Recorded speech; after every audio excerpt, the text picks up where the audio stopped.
dalam Quranmu. Kata El itu menunjukkan singular atau tunggal. Elohim itu artinya dua Allah. Elohim itu minimal 3 Allah atau lebih.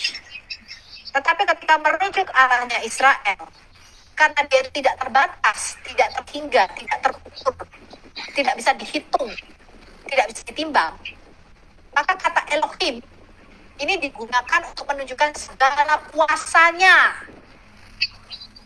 Jadi Allah itu bukan terbatas 2, 3, 4, 7. Kemudian kalau kita bicara Trinitas, Pak, ya bicara Trinitas itu bukan keberapaan jumlah Allah.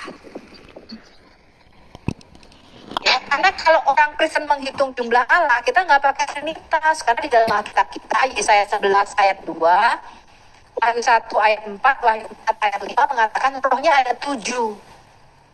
Kalau Trinitas itu bicara mengenai jumlah Allah ada berapa, maka kita tidak pakai 3, rohnya aja 7.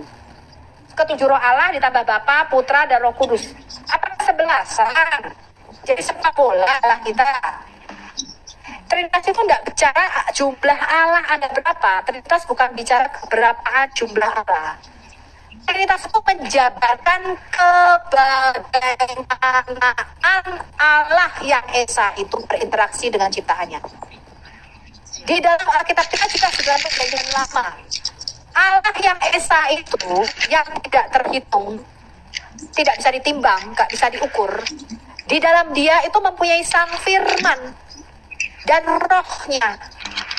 Itu yang dikatakan kepada kita. Kita punya 7 roh. Rohnya ya 7. Ya, itu yang disikapkan kepada kita.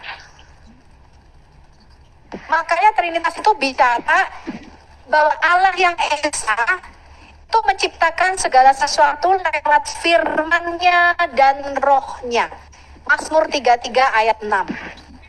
Di Kejadian 1 ayat 1 sampai 3 jelas. Pada mulanya Allah, yang kamu bilang jamak tadi, Elohim, menciptakan langit dan bumi. Bagaimana caranya dia menciptakan? Yang pertama ada roh Allah melayang-layang di atas permukaan air. Roh Allah ini bicara kuasa ilahi, sumber hidup ilahi. Dia memberikan kehidupan dulu. Kemudian di Kejadian 1 ayat 3-nya, Tuhan berfirman, jadilah terang, dan terang itu jadi. Itu Trinitas, Pak. Trinitas itu bukan bicara tiga, enggak, Allah ya cuma 1. Karena Trinitas itu enggak menghitung jumlahnya Allah. Ya. Dan Yesus dikatakan pada mulanya adalah firman. Hakikat Yesus itu bukan manusia. Dia itu sang firman, yang melalui sang firman inilah segala sesuatu diciptakan. Dan sang firman ini sudah ada sejak kekal bersama dengan Allah. Gimana Kejadian 1 ayat 1 sampai 3? Mika 5 ayat 2 bahwa Raja Mesias yang akan lahir di Bethlehem Yehuda itu permulaannya, eksistennya itu sudah ada sejak kekal, sejak sebelum waktu ada. Makanya Yesus berkata Yohanes 8 ayat 45 dan sampai 48, dia mengatakan, aku berkata kepadamu sesungguhnya sebelum Abraham jadi aku sudah ada. Yuk, saya katakan dari Yohanes 8.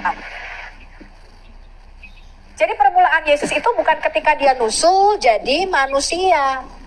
Itu permulaannya sebagai manusia. Tapi eksistensinya sebagai sang firman itu sudah ada sejak kekal. Nih, Yohanes 8. Ya, ayat.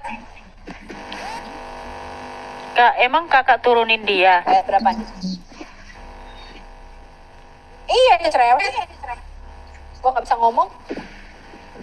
Ya, kamu baca Yohanes 8 ayat 48 sampai 59.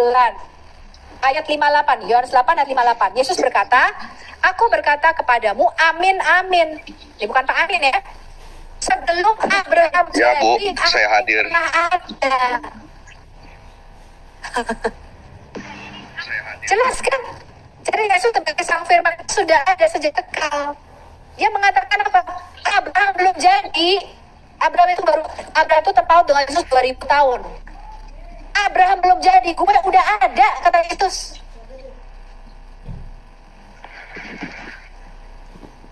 Ya jelas ya. Ini kenapa ya aku nggak bisa ini ya menaikkan tamu ya? Sinyalnya kayaknya nggak ada. Oke. Aku naikin yang lain ya. Izin namain dikit boleh gak? Soalnya nggak tadi juga banget. Izin namain dikit 1 menit boleh gak?